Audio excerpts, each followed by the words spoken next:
with that, we will move on to a Sparkman Middle School presentation by Kayla Jo Grice-Dobbins, Python coding to apply to real world uses. Take it away.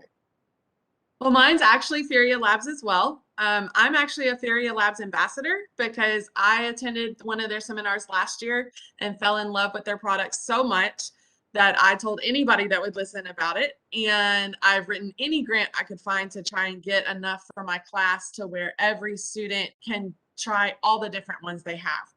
So this will allow us to buy the Jumpstart kits, just like Lori was talking about. They do go beyond that, and I'm slowly working on building those as well. So I actually have, it's just furialabs.com. By the way, I was answering the question that's in the chat.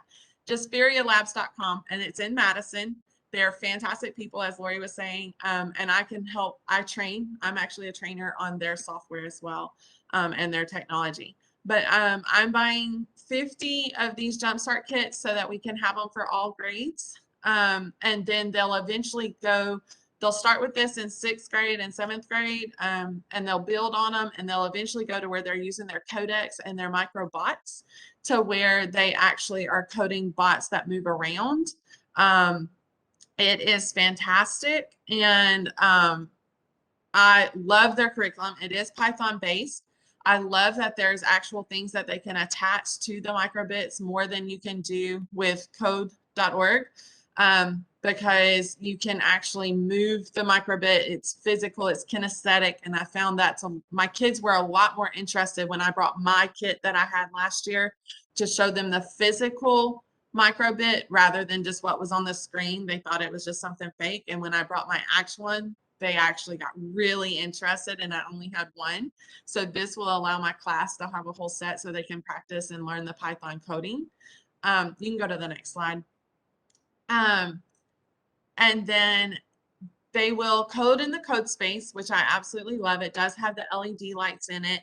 But I also allow them to go at their own pace because some learn a lot faster than others, and I want them to take their time and truly learn it. I love that there is vocab inside the lessons, and the kids can click on the vocab, and it gives it even more details. And it applies it to what's called their suitcase, where they can go into the toolkit and pull up any past words that they've clicked on if they forget something, and it can show them steps to take and things like that. So it's really, it's like making a digital notebook. It's really encouraging for my kids that they need the extra help with the terminology. And then next one, please. This is what their code space looks like. And so on the right-hand side is the instructions of what they need to do. And on the left-hand side is where they're actually coding. And it saves it to their Google Drive, which my kids, it makes it so much easier. So if I assign a certain program, I can go in Google Classroom and it makes the assignment from here, and it turns in their assignment when they're done because it saves it straight to their Google Drive and it interacts with Google Classroom. It is fantastic. And we are working on it is already currently aligned with some of the state standards, and we're working on aligning it with CS Discoveries. I'm actually tasked with that. And so it's my job in the next couple of weeks to figure out how Jumpstart exactly aligns with CS Discoveries curriculum. Next slide, please.